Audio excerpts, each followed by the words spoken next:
Assalamualaikum warahmatullahi wabarakatuh dan selamat pagi murid-murid yang berada di rumah pada hari ini, hari kedua setelah persekolahan mula dibuka pada hari semalam. Saya harap anda yang berada di rumah terus istiqamah dan terus belajar bersama-sama saya. Walaupun kita jauh di mata tapi kita sentiasa dekat di hati. Janji yang penting anda hendak belajar. Okey. Cuba awak tengok dan perhatikan gambar ini. Apa yang dilakukan oleh seorang lelaki itu kepada seorang wanita yang sedang memasak tersebut? Cuba anda fikirkan apa yang mereka buatkan. Apa kaitan dengan pembelajaran yang saya ingin sampaikan pada hari ini? Okey, murid-murid, untuk kita mengetahui apa yang saya nak cuba sampaikan pada hari ini, jom kita tengok apa yang ada dalam objektif pembelajaran. Okey, dalam objektif pembelajaran kita pada hari ini dengan standard 5.3, memahami dan membina ayat mengikut konteks, manakala standard pembelajaran 5.3.1, memahami, mengenal pasti dan menggunakan ayat mengikut konteks iaitu ayat perintah. Bermakna gambar yang terpampar di slide sebelum ini itu bagaimana seorang suami meminta isterinya melakukan sesuatu. Okey, kriteria kejayaan kita pada hari ini pada akhir pembelajaran dan pengajaran, murid akan dapat menggunakan ayat perintah dan membina ayat perintah berdasarkan gambar. Maksudnya pada hari ini awak boleh menggunakan ayat perintah berdasarkan gambar yang diberikan dan membina ayat perintah berdasarkan gambar yang diberikan. Bermakna ada dua benda yang perlu awak kuasai pada hari ini. Okey, sebelum kita masuk kepada secara spesifik tentang ayat perintah, saya cuba imbas kembali jenis-jenis ayat yang ada dalam bahasa Melayu. Terdapat 4 jenis ayat yang ada dalam bahasa Melayu dan keempat-empat ini anda telah pelajari sebelum ini.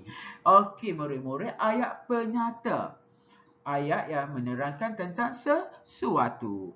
Manakala ayat seruan. Ayat seruan tentang apa reaksi kita dengar tersebut. Contoh ayat seruan. Dan yang seterusnya ayat tanya berkaitan dengan pertanyaan tentang sesuatu. Dan pada fokus utama kita pada hari ini sudah tentulah pada ayat perintah. Bermakna kita sebelum ini telah mengenali ayat penyata. Dah 2 minggu kita mengenali ayat penyata. Ayat seruan juga kita dah tengok. Ayat yang ada kata seru. Contohnya, wah, cantiknya kamu. Cheese, berdebahnya kamu. Ataupun ayat tanya. Ayat tanya yang kita telah pelajari. Ayat tanya dengan kata tanya. Ayat tanya dengan tanpa kata tanya. Ya, kita dah tengok kedua-dua jenis ayat itu dan diakhiri dengan tanda soal. Sudahkah anda ingat kembali? Sekiranya anda masih mengingatinya, tahniah dan syabas untuk anda. Sekiranya anda sudah lupa tentang ketiga-tiga ayat tersebut, jenis ayat tersebut, mohon rujuk balik buku nota anda. Dan kita fokus hari ini pembelajaran kita pada ayat perintah. Okey, apa yang dimaksudkan dengan ayat perintah? Ialah ayat yang diucapkan untuk menyuruh seseorang melakukan sesuatu. Ini suami dia mesti meminta isteri dia melakukan sesuatu. Apa yang dia cuba suruh? Mungkin anda boleh fikirkan dan bina ayat ini berdasarkan gambar ini sendiri. Okey, yang seterusnya. Okey, ayat perintah ini terbahagi kepada 4 jenis. Jenis yang pertama ayat suruhan, yang kedua ayat larangan, yang ketiga ayat silaan dan yang keempat ayat permintaan. Inilah jenis-jenis ayat perintah. Terdapat 4 jenis ayat perintah yang kita akan pelajari pada hari ini.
Okey, yang seterusnya ayat larangan. Ayat larangan bertujuan melarang seseorang daripada melakukan sesuatu dengan menggunakan perkataan seperti jangan, usah dan tak usah sebelum kata kerja. Juga boleh dilembutkan dengan menggunakan partikel lah. Contoh ayat larangan yang ada di sini, jangan duduk di sini. Usah kamu peduli kata-katanya. Ayat larangan dengan partikel partikel lah. Janganlah berduka wahai adindaku. Nampak ayat tersebut dia lebih lembut berdasarkan dia tak nak, dia tetap lagi memberi arahan supaya jangan berduka. Berduka itu bersedih. Jadi dia masih lagi meminta tapi dia dilembutkan sedikit. Okey, yang seterusnya ayat silaan. Menggunakan kata silaan seperti sila, jemput dan mari sebelum katalog kerja dengan tujuan mempersilakan atau menjemput seseorang. Biasanya digunakan pada permulaan ayat. Boleh dilembutkan dengan menggunakan partikel lah. Contoh ayat silaan, sila datang ke rumah saya Salmi. Nampak? Dia meminta kita datang ke rumahnya ataupun jemput masuk semua murid-murid. Okey, ayat silaan dengan partikel lah. Silalah duduk, letak beg anda di sana. Jemputlah duduk. Nampak dia lebih lembut apabila menerima partikel lah.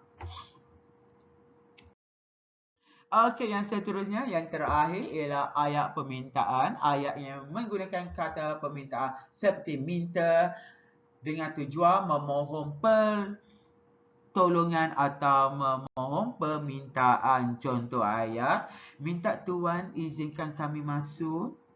Ataupun, tolong tutup pintu itu. Memohon pertolongan. Tolong tutup pintu itu. Ataupun, minta kamu semua bertenang. Sekejap lagi kamu akan pulang ke rumah masing-masing. Itu antara contoh ayat permintaan. Okey murid-murid, anda boleh buka buku teks pada halaman 48. Dalam ayat ini, anda dikehendaki menggunakan ayat perintah untuk melekatkan dialog. Dialog ialah perbualan antara dua individu atau lebih daripada seorang individu. Okey, murid-murid.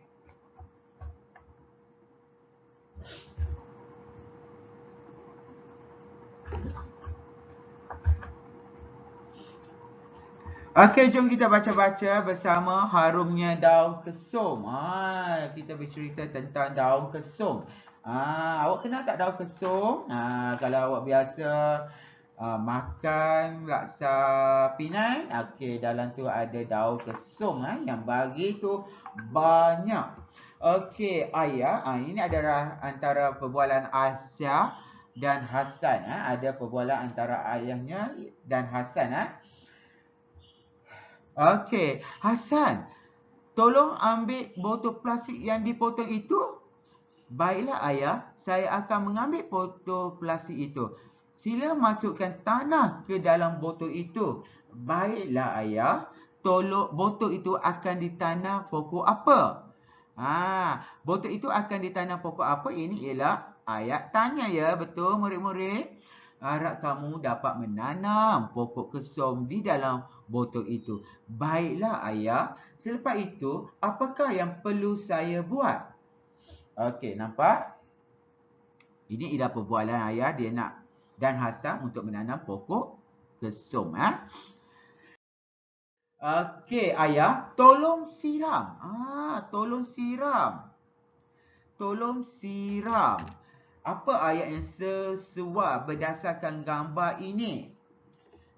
Tolong siram pokok kesum itu. Nampak? Kita berdasarkan gambar. Gambar ini ada gambar di sini. Ini gambarnya. Okey, tolong siram pokok kesum itu. Okey, harap kamu akan menyiram pokok kesum itu setiap petang. Harap ayat itu Hasan, saya akan menyiram pokok kesum itu setiap petang. Okey, ayatnya pula cakap harap kamu, apa dia? Harap kamu petik daun kesum itu. Nampak dia tengah duduk petik daun kesum itu. Petik daun kesum itu. Nampak berdasarkan gambar. Okey, ni gambar terakhir. Dia buat balik ke mak dia ke dia bagi kepada jiran. Kita tengok ayat dia. Baiklah ayah, saya akan memetik daun kesum itu. Tengok, kita tak tahu lagi apa yang perlu kita lakukan. Jom kita tengok ayat yang seterusnya. Baiklah ayah, saya akan memberi daun kesum itu kepada jiran. Bermakna gambar ini bukan dia bawa balik daun kesum itu kepada maknya, tetapi kepada jirannya. Bermakna kita dah boleh membina ayat perintah di sini. Okey, apa ayat perintah yang sesuai di sini? Okey, tolong berikan daun kesum itu kepada jiran kita. Nampak ini ialah jawapannya. Dan dia akan jawab, baiklah ayah, saya akan memberikan daun kesum itu kepada jiran. Okey, bermakna selesailah kita belajar membina ayat dengan melengkapkan dialog tersebut menggunakan ayat perintah. Okey, murid-murid. Kita tengok tugasan anda pada hari ini. Tugasan anda bagi murid yang berada di rumah, boleh anda buka buku aktiviti jilid 2. Sekali lagi, saya ulang sekali lagi. Buku aktiviti jilid 2 pada halaman 51 dan pada halaman 52. Saya harap awak boleh belajar dan mengulang kaji di rumah masing-masing dengan bimbingan ahli keluarga anda ya. Okey, sekian saja. Terima kasih daripada saya. Kita jumpa lagi pada hari esok insya-Allah. Sekiranya kita diberikan peluang olehnya untuk bertemu mata lagi. Sekian daripada saya, Cikgu Zahrul Niza Othman.